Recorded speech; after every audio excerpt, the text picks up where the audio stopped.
Nikita Willy merupakan salah seorang artis yang memiliki darah keturunan Minangkabau, Sumatera Barat.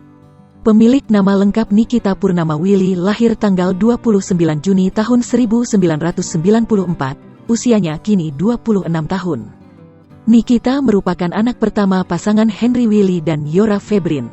Ia diketahui memiliki seorang adik, yaitu Winona Willy.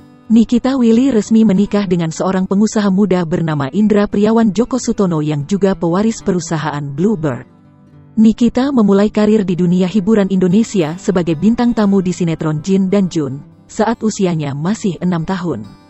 Namanya mulai dikenal sebagai artis cilik di sinetron Bulan dan Bintang, Habibi dan Habibah, dan Ratu Malu Jenderal Kancil yang mendapatkan sambutan hangat penonton. Sehingga sinetron yang dibintangi Nikita Willy mendapatkan sebuah award sebagai drama seri anak-anak terpuji di Festival Film Bandung 2004. Bertransformasi remaja, karirnya semakin melejit. Sinetron remaja pertamanya, ketika berperan dalam sinetron Roman Picisan bersama Evan Sander, saat usianya 13 tahun. Selain itu, ia juga mulai merambah ke dunia menyanyi.